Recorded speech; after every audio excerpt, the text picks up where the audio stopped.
Renungan hari ini.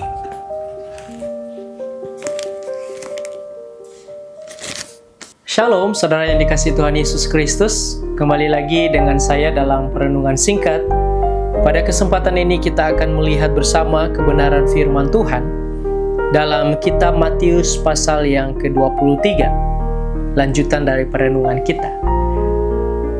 Firman Tuhan berkata dalam Matius pasal 7 ayat 23, "Pada waktu itulah aku akan berterus terang kepada mereka dan berkata, Aku tidak pernah mengenal kamu, enyalah daripadaku, kamu sekalian pembuat kejahatan."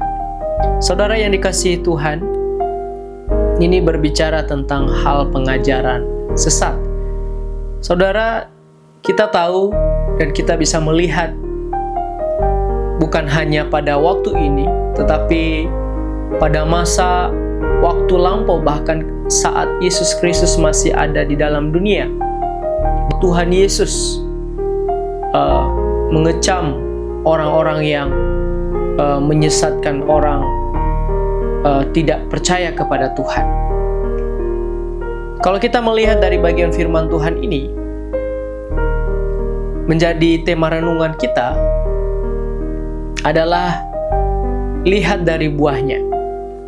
Saudara, hal ini disampaikan oleh Tuhan Yesus khususnya kepada mereka yang melayani dan juga kepada mereka yang percaya atau mereka yang suka mendengarkan firman Tuhan dan mengajarkannya.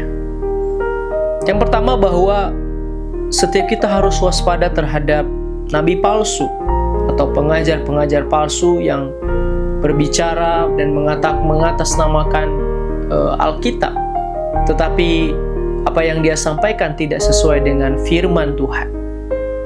Mereka mengajarkan firman Tuhan, namun kita harus melihat dari buahnya. Apakah mereka hanya mengajarkan dan menganggap itu kebenaran? Sesungguhnya kita bisa melihat, saudara, dari buahnya, dari karakter orangnya, dari moralitas seseorang, bagaimana cara hidupnya.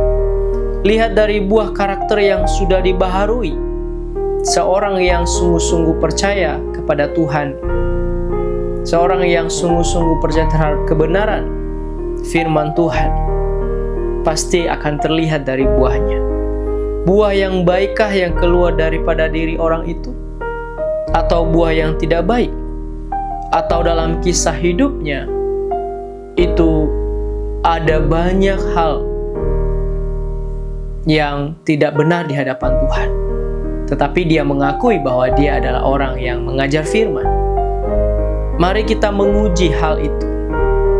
Kalau dia pengajar atau pemberita firman Tuhan yang sesuai dengan apa yang ia sampaikan, maka baru itu dikatakan seorang yang benar, di mana ia mengajar firman, tetapi tidak hanya mengajar, dia juga melakukan firman.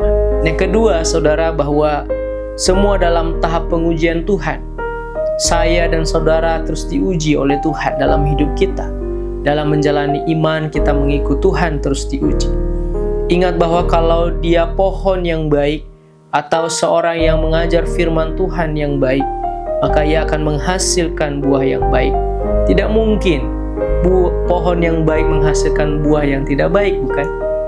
Atau sebaliknya, pohon yang tidak baik menghasilkan buah yang baik, bukan?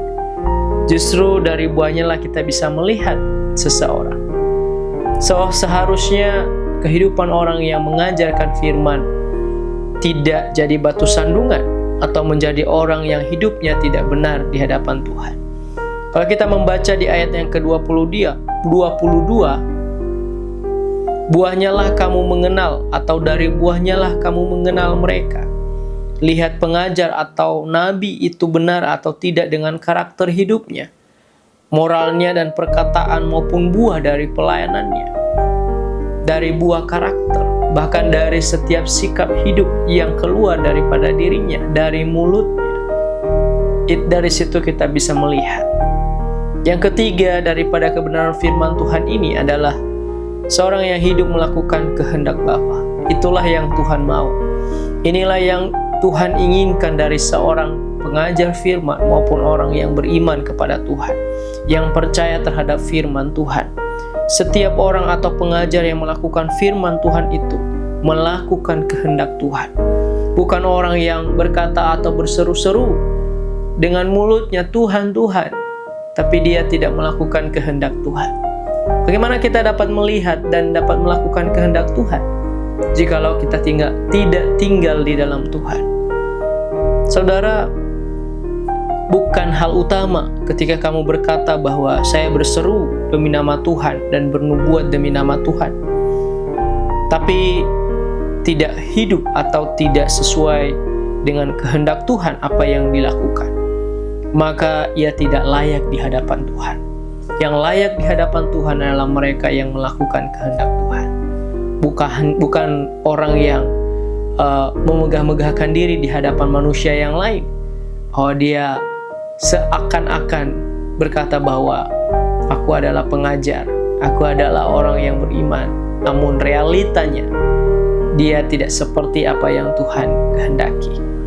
Mulailah menata hidup kita, saudara, bahwa kita hidup sesuai dengan kehendak Tuhan, sesuai dengan kebenaran firman Tuhan. Maka jikalau kita belum mampu, maka kita meminta kemampuan daripada Tuhan, karena hanya Roh Kudus yang sanggup memampukan kita untuk melakukan kehendak Tuhan melalui firman Tuhan. Mari menjaga diri kita dengan pengajaran dan mengajarkan untuk dilakukan, sehingga firman Tuhan itu menjadi milik kita dan kita memiliki buah-buah yang baik.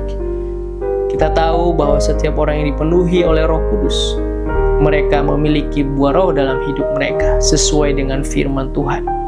Inilah yang terpenting yang kita lihat dari seseorang dan yang kita teladani dari seorang pengajar firman maupun dari seorang yang beriman kepada Tuhan. Saudara, mari melihat diri kita. Apakah kita seorang pengajar firman Tuhan yang baik? Apakah menjadi teladan melakukan kehendak Tuhan? Apakah kita seorang yang beriman yang melakukan kehendak Tuhan? Mari kita koreksi diri kita, saudara. Inilah yang terpenting yang Tuhan mau, yang Tuhan inginkan dari seorang yang beriman. Jangan hanya menjadi pengajar atau orang Kristen biasa, tetapi mari kita mau dipakai oleh Tuhan untuk melakukan kehendak Tuhan. Firman Tuhan begitu keras bagi setiap orang yang mengajarkan firman, bahkan yang mengatakan diri adalah seorang yang beriman. Jangan hanya mengajarkan firman, dikatakan pembuat kejahatan. Wow, karena hidupnya tidak sesuai apa yang diajarkan, dikatakan adalah seorang pembuat kejahatan. Saudara, mari kita jangan menjadi seorang yang membuat kejahatan, tapi marilah kita orang yang melakukan kehendak Tuhan. Biarlah firman Tuhan ini menjadi perenungan bagi kita, dan biarlah Roh Kudus menolong kita untuk terus menerapkannya dalam hidup kita. Shalom.